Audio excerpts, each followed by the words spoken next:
अस्सलाम वालेकुम। जी वासलाम। कैसे हैं सर आप? शुक्र अल्हम्दुलिल्लाह।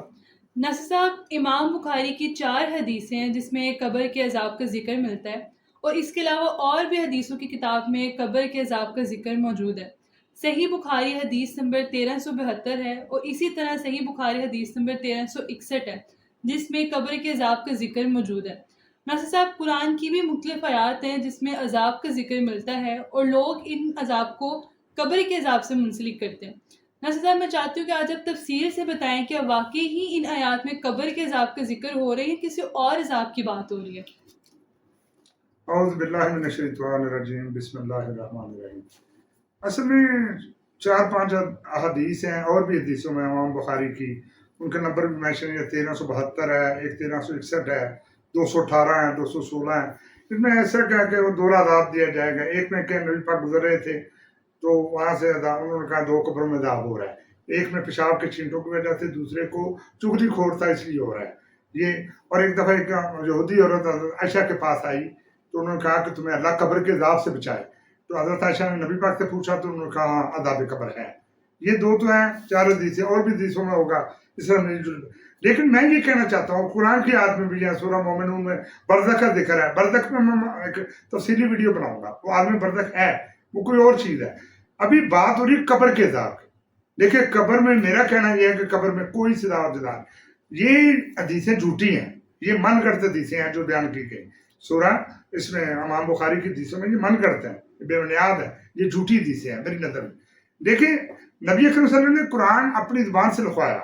और देखिए, जो एक बंदा एक दफ़ा बात करता है कि ये अल्लाह की किताब उसमें हुक्म आ गया, तो मेरे हदीसों की मैं ज़रूरत नहीं रह जाती। कुरान में वाज़ेह तौर पर सूरत आहा बयान कर रही है, कब्र के अज़ाब की नफी कर रही है। ये हदीसें झूठी हैं। दूसरे कुरान में भी ये नहीं कहा कि कब्र के, देखिए अज़ाब 2 तरह के होते हैं। दोहरा अज़ाब ये होता है कि दुनिया में भी अल्लाह अज़ाब देता है। जब उसकी रूह होती है, वो फील करता है, उसको कारोबार में नुकसान हो गया, उसके बच्चे मर गए, उसको तकलीफ आ गई, वो बीमारी में मुब्तला हो गया, ये है उसके ऊपर अज़ाब। अगर वो समझे, अगर वो इम्तिहान समझे तो उसकी मर्जी। इस तरह से दोहरी मुसीबत में बंदा आ जाता है। अगले जहान में भी था। लेकिन इन सब अज़ाबों से कब्र के अज़ाब का कोई तल्लुक। मेरा ये कहना है कि कब्र एक लाशा है जिसमें से रूह निकाल ली गई है। अब वो मिट्टी का गला हुआ लोथड़ा है। कब्र इसलिए है कि उसकी बेहरमती ना हो। कब्र और कोई मकसद नहीं है कि वो कब्र में कोई फरिश्ते आते हैं या आके बैठ जाते हैं, उसको उठाया जाता है, सवाल किए ना, कोई सदा और जदा नहीं।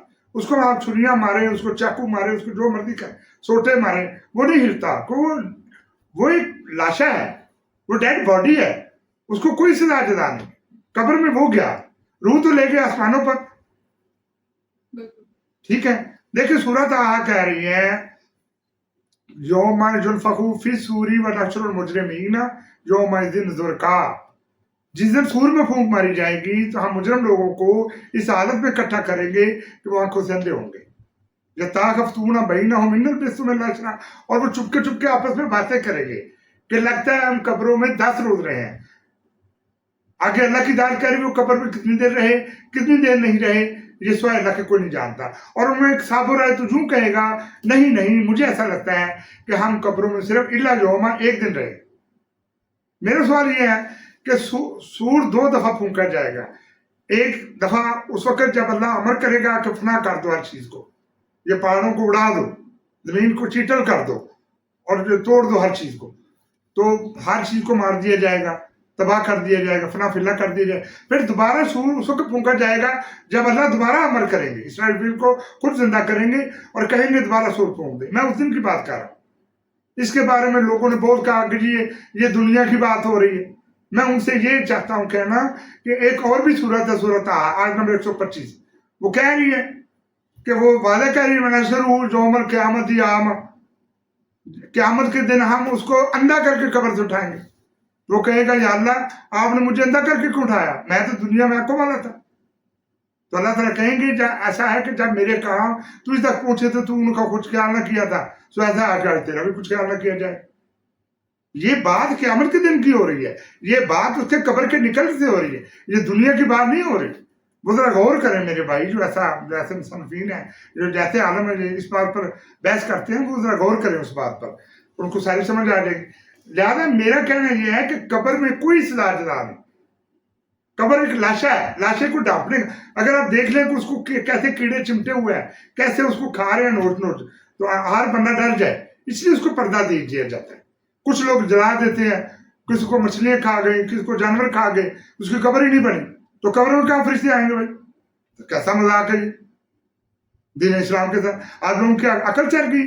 جب قرآن کی سورۃ طٰہٰ واضح کہہ رہی ہے قیامت کے بارے میں، قبر کے بارے میں، تو آپ دیکھیں، اس پر عمل کریں، آپ کو ساری سمجھ آ جائے گی۔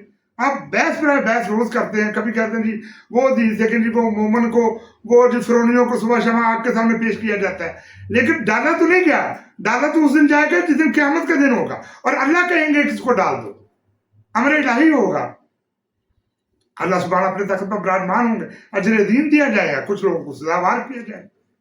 آپ نے پہلے ہی تو یہ کہہ دیا جی قبر میں سزا ہے، جزا ہے، کوئی قبر میں عذاب، کوئی سزا اور جزا نہیں ہے، قبر لاشیں کو ڈانپنے کا ذریعہ ہے، بس اس کے علاوہ کچھ نہیں ہے۔ آگ کا عذاب ہے، دنیا کا عذاب ہے، جہنم کا عذاب ہے، لیکن قبر میں کوئی عذاب نہیں۔ اس لیے آپ بالکل تسلی رکھیں، اللہ سے ڈریں، اللہ کی شرک نہ کریں، تو عید پر ایمان رکھیں، انشاءاللہ بیڑی پار ہے آپ، اس سے زیادہ میں کیا کر سکتا ہوں۔